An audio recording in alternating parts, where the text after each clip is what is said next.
Hello, hello. So we are live. Welcome to all of you to Billy Coaching Live. It's always a pleasure to have this weekly discussion all together. For those who are joining the show today, I am Christine Billy. I am a professional coach and trainer, and I have the pleasure to organize these interviews with great leaders around the world to share on leadership topics. And today, I have really, it's an amazing pleasure to have Jordan Goldrich with us, who will talk about how to drive results without damaging relationships. And I know many of you are so interested by this topic, right? So we want to get results, and we also want to have, a good relationship, feel good. So really an expert in this field. So wonderful. Thank you so much, Jordan, for joining the discussion today. Oh, it's my pleasure to be here, and it's been such a wonderful opportunity to meet you through the Association of Corporate Executive Coaches. So, if there's any executive coaches out there, Yeah, check out acec-association.com because you'll meet incredible people. yeah, that's how we met actually, huh? A few months Right, ago. exactly. I Yeah, would not be here today if I hadn't met you through that's there. wonderful. So this is our message also for all of you interested in coaching and to really join this amazing group of coaches. And I'm sure we have the opportunity to talk more about actually the relationship, if I may, between relationship and this association and how you can have impact. So I'm going to share with all of you what the audience, the people are commenting and having questions. I'm going to share that on the screen. So we have hello, okay, from Walter. Hello, Walter. Okay, so you can Hey, see, Walter. yeah, and then we have also another hello from John. Okay, yeah. Hey, It's John. really nice. What I like in this interviewing is that it feels that we are, having a nice discussion, the two of us, while many people are looking and interacting with us. So that's really nice. And thank you, John. You are really participating in the show here by sharing for us the ACEC link. So that's wonderful. I like that. This is collaboration. Wonderful. Okay, so for those who don't know Jordan yet, let me introduce a little bit Jordan before we get into the discussion. So Jordan is a member of Marshall Goldschmidt 100 Coaches. He's a master corporate executive coach. He's a co-author of the nice book you can see in the background, Workplace Wirer, and host of the podcast with the same name. And he's gonna talk about his expertise, experience, stories around how to drive results without damaging relationships. So my first question for you, Jordan, is can you tell us why you became a coach? Because this is often a question we get, and we are eager to know what triggers you to this profession. Well, I was in my previous life a therapist, a family therapist, and a Mhm. couples and individual therapist. And then I shifted into a field called the Employee Assistance Program field. And for those of you who don't know, most large companies and medium-sized companies have an EAP, they're called, which is for professional counseling for any kind of personal problem, but normal problems in living. It's in addition to the health benefit. And that's really where I started learning how to work with supervisors, managers, and executives around performance issues Mhm. that might be caused by personal problems. And I later became the chief operations officer of an EAP here in San Diego, which we grew and sold to Blue Cross of California. And about 3.5 years in, after the company was sold, I got a call from my boss to come down to her office, and I was uh, fired essentially for mismanaging my budget, which was Mm. um, uh, I knew there'd been something wrong with my budget, and I knew something weird was going on, but they just walked me out. About a week later, I bumped into the woman who had been my consultant from the finance function in a bagel shop, and she came over and apologized to me, saying that she knew what was wrong with my budget and never told me, and she didn't give me the breakdown that I'd asked for because our boss told her that she would lose her job if she ever let me know what was really wrong with her budget. So, a little bit of a kick in the gut. Uh-huh. And I realized I had been set up. And, I just hate feeling victimized. So I decided that I would do what I, at that time, worked with counseling clients to do when stuff like this happens, which is focus on what you controlled and learn from it. And that's a big deal in the coaching world right now when stuff goes wrong. Mm. So I realized I had been told before that I need to be more tactful and diplomatic. I came from a loud New York family. And by the way, I wasn't unprofessional. I didn't use profanity, but certainly had that New York tone. And I had seen her do stuff like this before. And basically, I didn't respect her. So it came out. I also had known she wanted more deference from me, and I kind of had dismissed it. So I decided that I was now going to make the commitment that the way I talk about it in my book is cultivating respect and compassion for people who your brain is telling you don't deserve it, which Mm. is really one of the key issues in our topic today. How do you drive results without damaging relationships? Is typically people who are driving have a mindset that says if you're not doing it, I need to push you, and they don't respect you, that sort of thing. And Mm. so anyway, in my outplacement counseling, uh, the counselor gave me some assessments that really nailed my personality, and it was sort of like, even besides the fact that I was a therapist, I'd never seen it nailed so clearly. And I said to him, "What do you do?" And he said, "I'm an executive coach." That was the first time I ever heard of it. So at that moment, I knew that was what I wanted to do. I proceeded to join. I tried to start my own, and I'm not a great marketer. So I joined the Center for Creative Leadership. I became an adjunct. I've been with them for about 17 years. I do have my own company now since I published my book. It's called Workplace Warrior Inc., just in case anybody wants to look it up. And that's how I became a coach. Wow, super. Thank you so much for sharing this story and the link with what you are doing now. And thank you also for John, who is definitely a wonderful collaborator here. Also summarizing some key sentences here or key statements. So focus on what you can control and learn from it. Yeah. So Absolutely. yeah. So linked to that, and also based on my own experience and the experience of many coaches, we often get into a discussion around the focus on results, the pressure people feel about getting results, and what that lead to in terms of behaviors, right? So Yes. the question comes, okay, that makes sense what you say. Okay, focus on what you can control, and I still need to get results. So, can you share some story about your work as a coach with people who are focused on results? Okay, and how they can, maybe achieve this in a more uh, not relaxed way, but in a more facilitative way, or yeah, Sure. yeah. So the people that I have worked with, they come from two ends of a continuum. One end of the continuum is they come from loud families like I did. Mhm. And they may come from parts of the world where the culture is much more direct. If you were born in New York, if you were born in Germany and raised there, Uh-huh. chances are you're going to be a lot more direct and even experience this tactless. So it's partly cultural.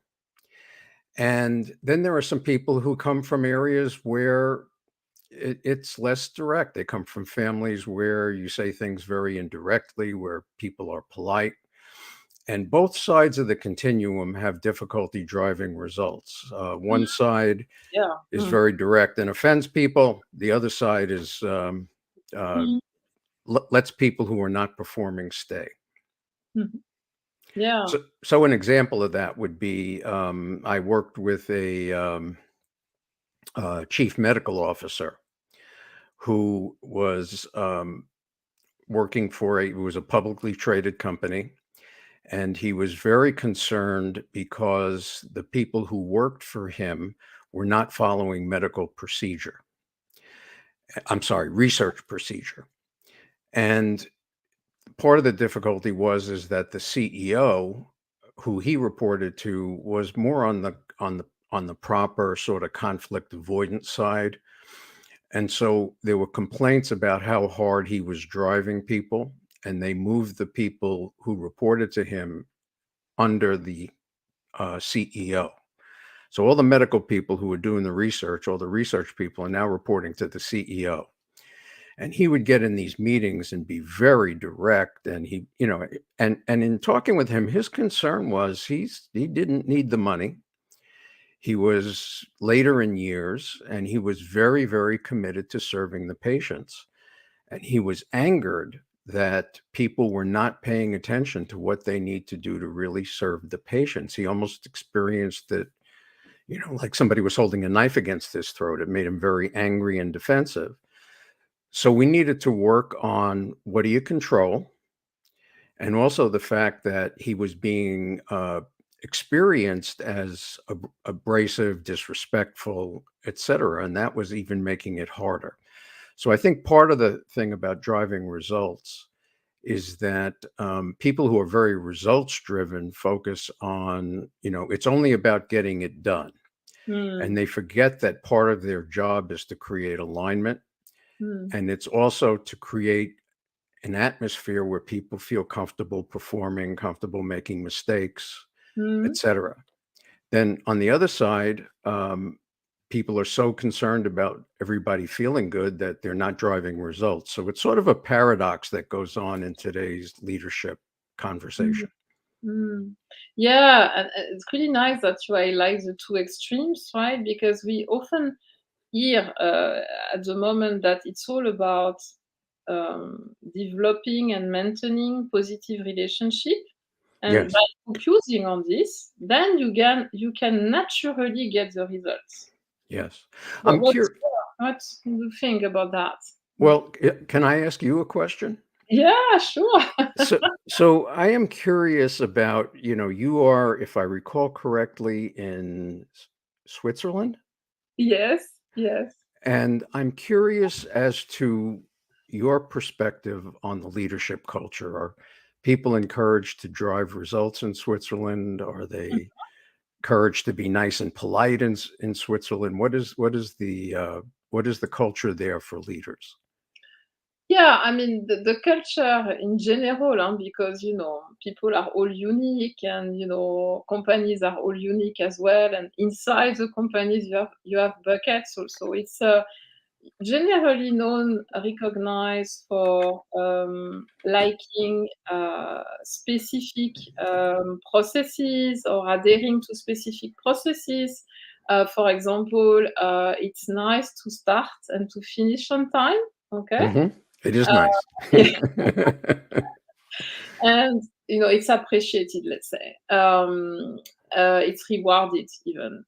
It's rewarded also to follow specific process. For example, it's appreciated to wait for the green light. To cross the street and exactly where it is. Prepared for, so this also conveys into the organization. So my Hmm. experience working and either as an insider or as an outsider as a coach, either it's nice to follow these external processes, which doesn't necessarily prevent creativity, right? So we see that also in coaching. if you have a nice framework, or you ensure that you are clear about what you want to get at the end of a coaching session, then you can fully express your creativity with it. Mm. So this is what I appreciate. That said, there are industries, from my experience, very regulated, okay, Mhm. which can bring some fear, okay, around being creative or thinking out of the box.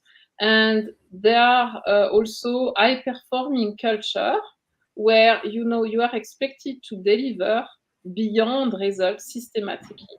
Okay, I'm sorry, I didn't quite get, you're expected to work beyond? beyond expectations. Okay, so you are Yes, expected systematically to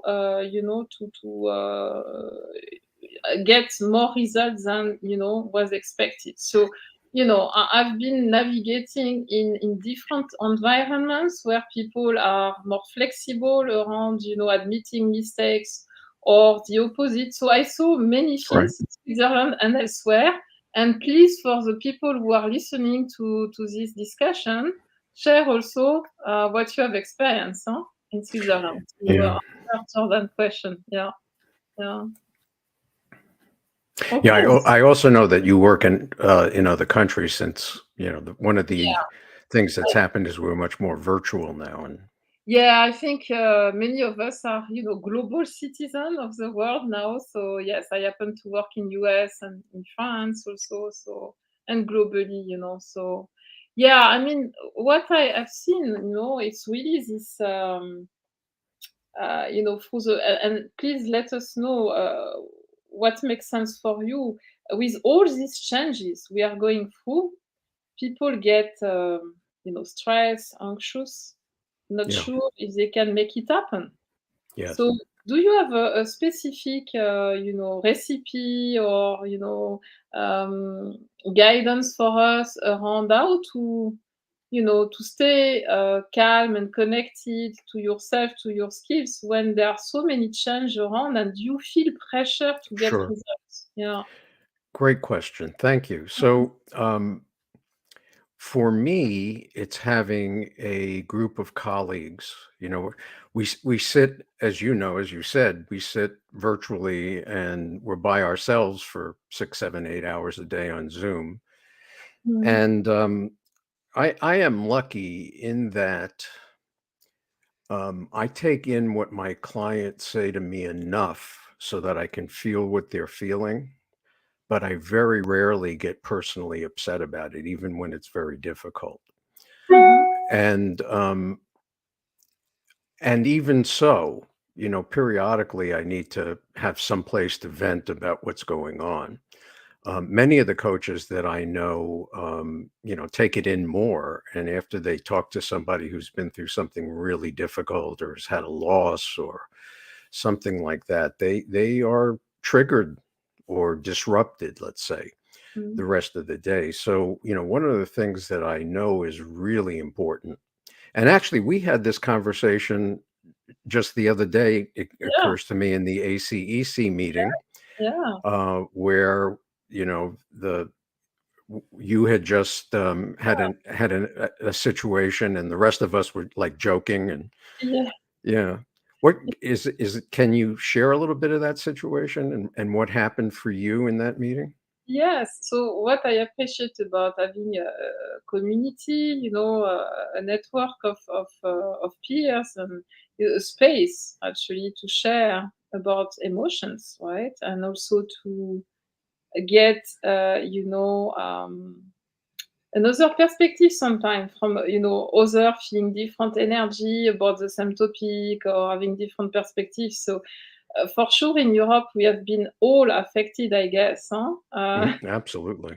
But and beyond Europe, anyway, by the war in Ukraine. And so, I've been in it without being in it, because I live in Switzerland. But through the coaching, I felt I was really there, right? Sometime when the people were bringing this topic with all the consequences for themselves, their emotion, and then also for their business and all of that. So really, I felt, um, yeah, that was communicative, and it's good to have a space where you can vent. Okay, means you can share your feelings and be listened to without judgment, right? So this is what we offer in coaching. So I'm grateful for that.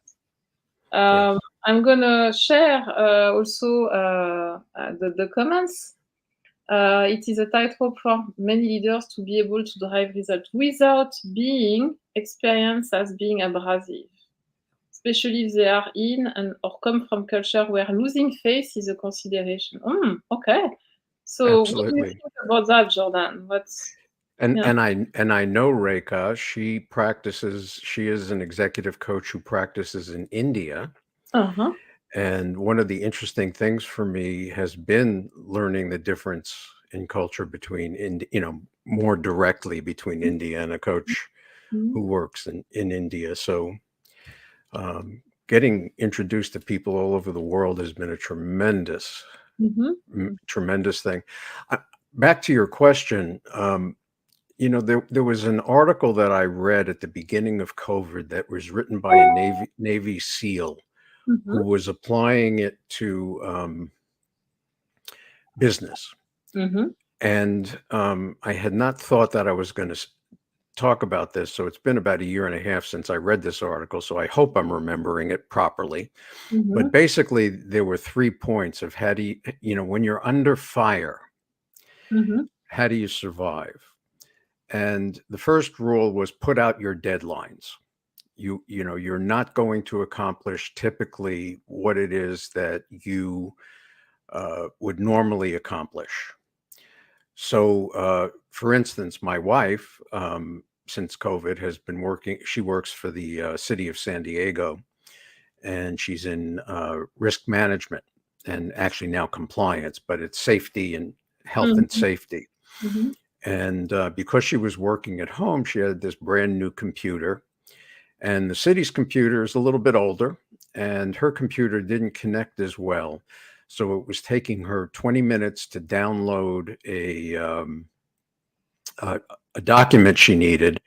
Altogether, it was probably a 3 to 5 minute job. 20 minutes later, she still hasn't loaded down the document and she's frustrated. Mhm. And so the second rule that the Navy SEAL gave was celebrate small wins. Mhm. And I know he didn't say it exactly that way.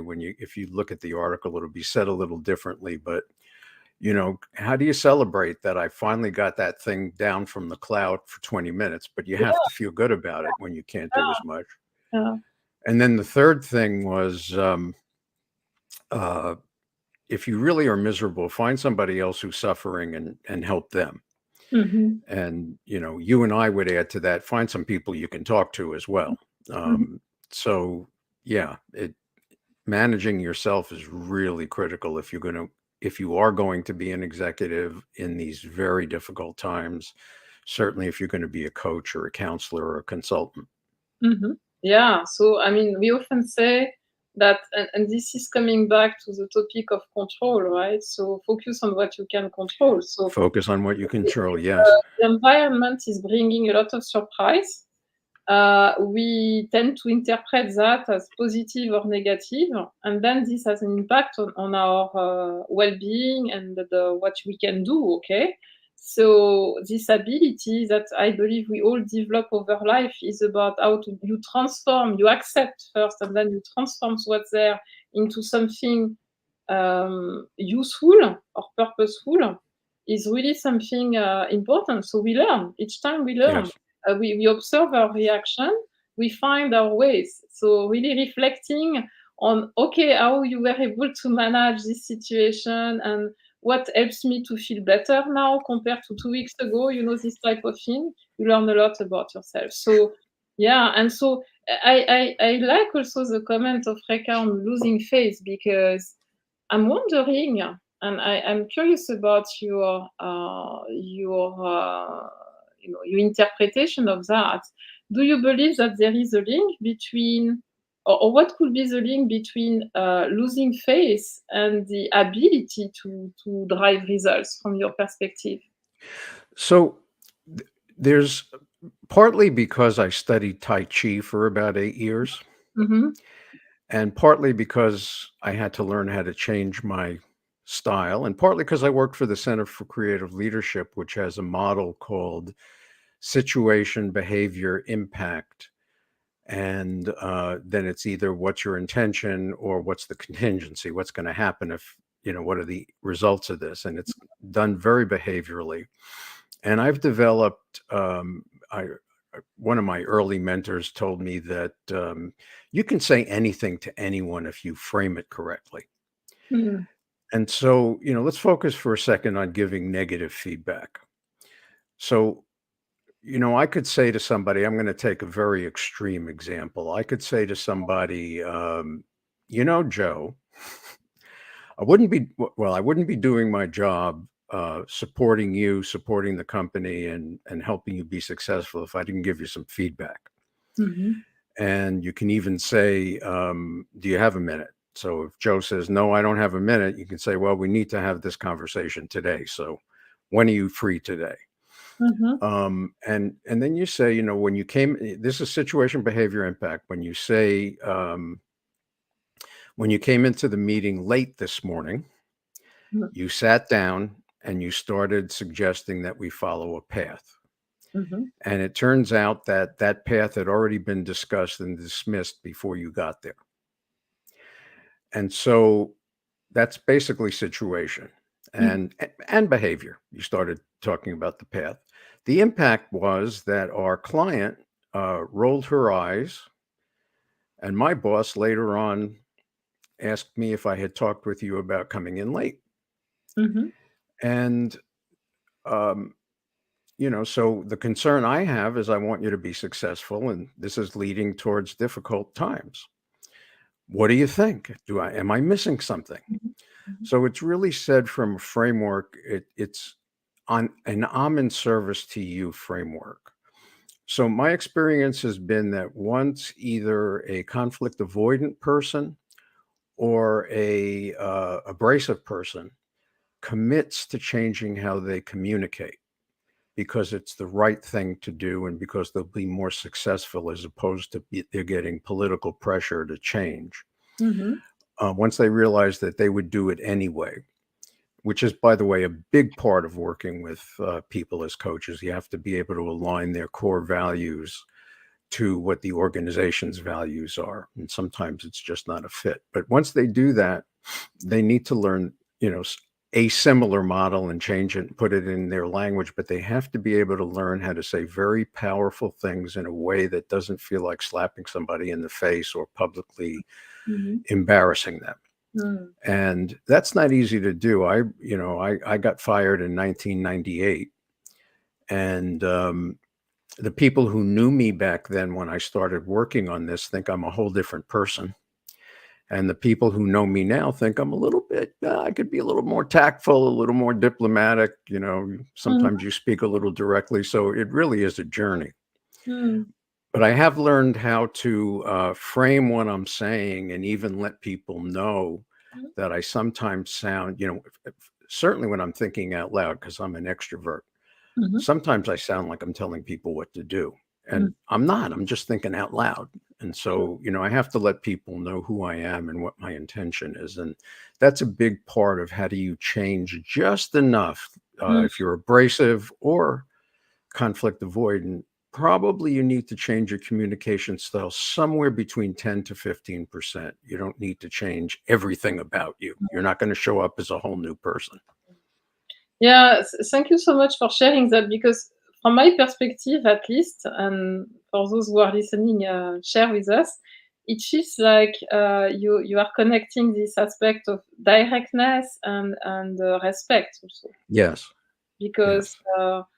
it's actually a sign of respect for yourself and the other to share what you observe, what you feel, and to open the discussion in a non-judgmental way, right? In curiosity. So, Do so do yeah. we have enough time for me to tell one more story about this? Oh, yeah, absolutely. So I lived in St. Louis for 12 years, Mhm. and I have a very good friend there. His name is Don Sloan. Look him up. He is a therapist, and he also is just has written a couple of books on Buddhism. And he so it's Sloane. So anyway, I attended a workshop where it was on self-defense. It was on what he called hard and soft power. So in the martial arts, there's hard power. There's a karate, and I punch you, you punch me back, that sort of thing. And then there's the soft power, aikido, Yeah. judo, and tai chi. And what he said was that the saying is that after the storm, the oak is broken and the willow remains standing. And so it's about being the willow. And he demonstrated how if people rush at him, if he blocks them hard, it shakes him up. Yeah. And if he joins with their energy, they're going by him, and he's got three choices. One is he can just grab them, use their own energy, and throw them down. And as they're going down, he can smash them in the head. The second choice is throw them down and catch them. I'm sorry, throw them down and refrain from smashing them in the head. And he said, because I'm a nice guy. And the third choice is to throw them down and catch them before they hit the floor, tap them in vulnerable places, but put them down gently so that you let them know that your intention is not to hurt them. And his point was, in order to do that, in order to protect yourself from an attack without hurting the other person, whether that's psychologically or it's physically, you have to be incredibly solid and strong and masterful, both in managing yourself and in managing, if it's language, managing the language. So that's one of my favorite stories of all time. I still teach it, still talk. Yeah, very nice, because it's really, I believe you are highlighting the power of the energy, okay, and how you manage the energy your own and the energy of the other. And Yes. so that's really a great example. I'm also sharing as it comes on the comments. Okay, so leading Socratically is a powerful way to lead. Okay, Yes. especially for those that tend to be conflict avoidance. Yes. Mm. And as I'm curious, as I understand Socratic questions, it means essentially asking a question that you know the answer to. So, if you do that and so does this, how are you going to handle that? And I really want to reinforce what's being said. I'm not even going to try to pronounce the name. But a lot of time, one of the advantages of Socratic questions is that if you ask the question rather than tell, sometimes you discover that you were wrong and that they Yes. know something that you don't know. Yeah, I have to say often, actually, from my experience. So that was a great learning for myself. I at one stage you believe. I mean, I shouldn't say you. I can talk about myself, but you believe because you have a certain education and experience that and you realize you don't. So Sure. Sure. yeah. Yeah, it's one of my coaches along the way told me that before I tell anybody what to do, they get to tell me why it won't work. So if the person is picking up the garbage, I want that person to do it differently. They get to tell me why it won't work. If I want the receptionist to answer the phone differently, they get to tell me why it won't work. And then he told me he was going to quit and beat me up if I didn't start doing that. And he didn't really mean it, but it was the humor between us. And then I started doing it. This is what I'm thinking of asking you to do. Yeah. And tell me what I'm missing or tell me why it won't work. And it was amazing to me what everybody around me knew. And, now when I talk with people about being more direct about what they're thinking, but also being respectful and compassionate enough that the other person feels comfortable telling you what they know, it's really more about being successful than, making them feel respected and comfortable. Psychological safety, I guess, in my judgment, is the side effect. The main effect is you get to hear stuff that you didn't know, and that could sink your project. Yeah, absolutely. And it's also bringing energy, positive energy, fun in the process, because I mean, at least this is my experience. It's fun when you discover that, the answer is different from what you would have imagined. You're like, Yes. "Wow," So Yes. that is also very interesting. Okay, wonderful. So where are we now with this discussion around result and relationship?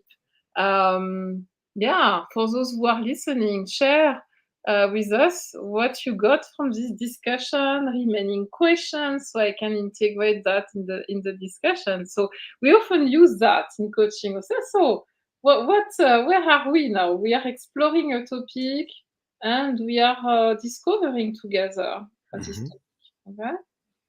So maybe to summarize what you have shared, the nice stories up to now, Jordan. So, how would you define, uh,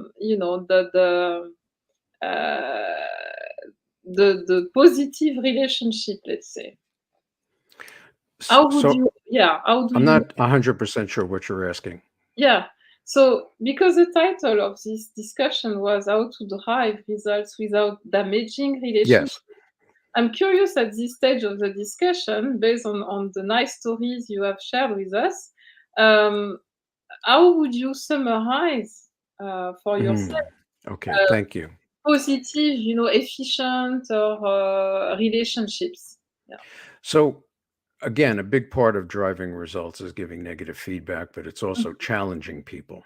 mhm, And I think it happens in a context. So part of it is, have you hired people who actually care about the overall mission than they care about themselves, for instance? mhm, And so if you've recruited and hired people who really care about the mission of the organization and really want and have a core value of service, who really care about doing, helping others and also about achieving great things. That's the big start. And I think a lot of it is partly to figure out what is their value system. Simon Sinek calls it "What's your why?" Who mhm, are they? And being able to also figure out what language they speak. Do they speak direct language? I have a colleague who started the Association of Corporate Executive Coaches, CB Bowman, and I'd mhm, encourage everybody to follow her and her podcasts. She was one of the first Black executives in a Fortune 500 company in New York, and she and I are very direct. And so, if she calls me up and asks me a question, and I'm sounding too coach like, she tells me, "Jordan, would you just tell me what you think?"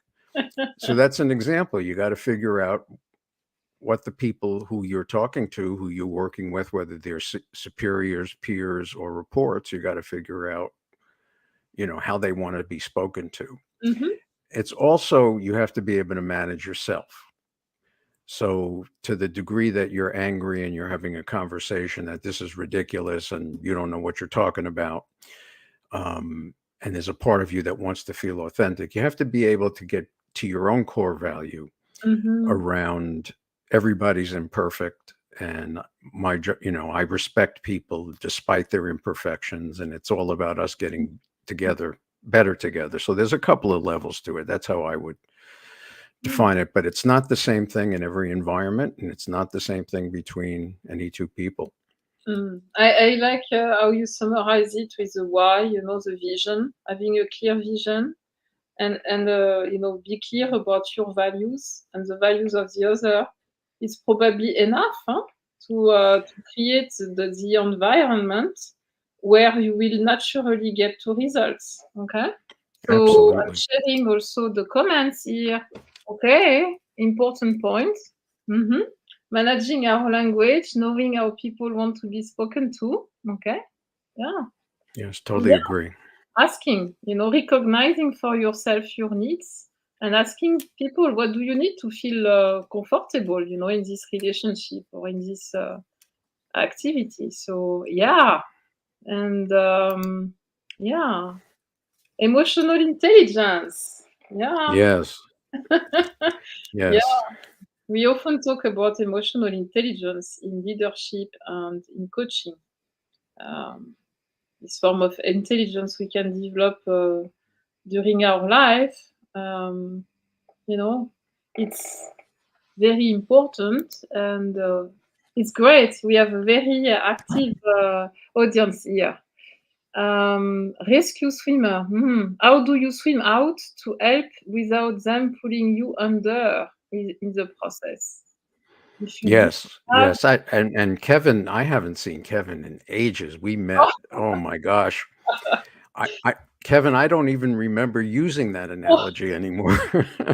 But it's basically what do they teach lifeguards and water safety people? If Mhm, you have to jump in and rescue a drowning person, yeah. um, uh, there's the danger of getting pulled under. Mhm, So yeah. you have to rescue them in such a way that if I recall correctly, that you swim behind them, you put your arm around their throat essentially so you can Yeah. control them and you bring them out. But before you do that, you probably want to throw them something rather than jumping in. So that is one of the things that conflict avoidant people do is they jump Mhm, in and they try to take over and help. yeah. And sometimes they get pulled under. Yeah. Great Yeah. comment, Kevin. Thank you. Yeah. So I like the link you make with the famous drama triangle. You know, this triangle of, persecutor, victim, and rescuer, right? So yeah, exactly. So this mental positioning will drive us into a vicious circle, right? Exactly. Exactly. Yeah, okay, wonderful. Okay, so I mean, this is really such a pleasure to talk together. I feel we could talk for hours, right? So it's really nice. I have a question that I like to ask people is, what are your priorities for this year, Jordan? What are my priorities For 2022, for this year? for 2022? You know, I'm 69 years old Mhm, and I've spent a good deal of my life with a voice in my head telling me, you have to do this and you have to do that. mhm. You have to make a lot of money. You have to publish a book. You have, The etc. result. And Yeah. recently I've kind of gotten to, I was in analysis for 5.5 years, 3 times a week on the couch, and you would think I would have figured out what my core values are before the last few years. But what I'm realizing is that I feel best when I've made a positive difference in someone's life. Mhm, And so, really, it's no longer, I'm very blessed that I'm not in danger of being out on the street if I don't make a lot of money at this point. And so I've kind of stopped trying to sell myself and market and all of that.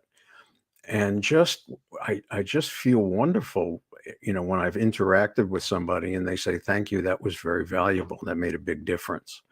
mhm, And so, that's what I'm planning for 2022. My wife and I, she also works. And the other thing is, having a good relationship. And both of us are kind of driven. And so we've decided we're taking some vacations. mhm. So being close together and having a good relationship and feeling loved, I guess, would be Mm.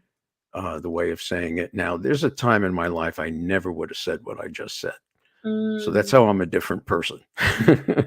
Oh, wonderful. So you highlight the focus on relationship again. Yeah, yeah. Very good. Yeah, so some appreciation from guys. Thank you so much. Thank Yeah, you, Gail. yeah. So, and so as we are approaching the end of this first discussion, maybe we can set up other follow-up discussion if you want, if people are interested. So, what is the key message for people listening to this discussion today? For me, the key message is on some, by the way, this is the first time I'm saying it this way, but on some level, serve others Mhm.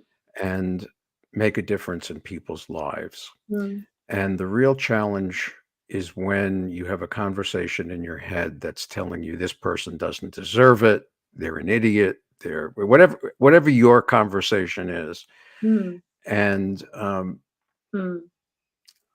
I think I think making the commitment to cultivate compassion for those people is one of my, to continue making that commitment Yeah. is my other piece, my other mission for the year. Oh, wow. And when you say this is my other piece, I heard also peace, right? It means, also being in peace with who we are, right? And, people are people. We are all, imperfect or perfect imperfection. Yes. Okay, so Reka is sharing also, yeah, we all have a leader within us. Yes. Um, My favorite book, by the way, Reka, and she knows this, is it's called Taming Your Gremlin. And it was written by a guy named Carson, and he talks about the voice in your head, and that the negative voice in your head has, for most people, has your best interest at heart, mm, but a lot of times it's just wrong. It's kind of like some combined voice of your parents who are imperfect people, mm, and that you have to be able to accept that voice and say thank you for trying to help me, but yeah. I have I've made another decision about how I'm going to deal with this. So Yeah, exactly. Okay, that's wonderful. So, yeah, I mean, this is first a relationship with ourselves, which drives the reality. Wonderful. absolutely. Thank you so much for sharing this wonderful self-reflection and also stories. You have such a wonderful experience. Thank you for people who were listening and greatly appreciate all your comments and questions. Well, let me thank you for a second, if that's okay. Oh, yeah, sure. Yeah. Mhm. So, from the time you joined the Association of Corporate Executive Coaches, you have taken a wonderful leadership role, Mm, and you are the first person. No, that is not true. You are one of the few people outside of the United States who has taken on the role of publicizing the mm, association throughout Europe and Asia and yeah. other places. So, and that's what this is about, and I really appreciate your doing that. My goal is to support the view of that organization about what is executive coaching. Wonderful. Thank you so much for this appreciation, Jordan. It's really such a privilege to be part of this association and to yeah, I will say absorb for me, yeah, try to learn as much as I can from all of you and to serve because it makes sense for me, right? Yeah, I thank also you. really believe in coaching as a tool to help people to feel good and to have positive impact in this world. So feeling fully dedicated, and if these lives are useful, happy to continue and to engage in different ways so that you get the most of it, all of us. Huh? So I've learned a lot. So we get additional appreciation for you, Jordan, as well. Yes, definitely the wisdom was shared here. Okay, so I'm going to share all of this. It feels good. Appreciation, this is external appreciation. Okay, so, and I want to, present what's next. So before we talk again with Jordan, I will have another interview with André de la Fontaine on Thursday at 8:30 in the morning about team efficiency. So he will share experience and tools around that. And next week, next Thursday at 6 p.m. CET, we will have Tim Hughes, expert in social selling. So we are approaching leadership from different perspectives to best serve you and to inspire you to so don't hesitate to share comments, questions, topics of interest, and we'll make it happen together. Okay, so Yeah, thank you so before you say goodbye, I just got to say a quick hi to yes, Fred Falker, who I learned a ton from when I was living in St. Louis. I yes. learned a whole model of coaching that he knows. Check out Fred Falker. Okay, yeah, wonderful, excellent. Okay, Jordan, so thank you so much for being with us and to share all these great stories and insights. My pleasure, and I am so honored that you have me here, and it really thank you for everything that you're doing. Okay, wonderful. Thank you so much. Bye bye to all of you. Have a great evening or afternoon, depending where you are in the world. And we will talk soon. Okay, thank you.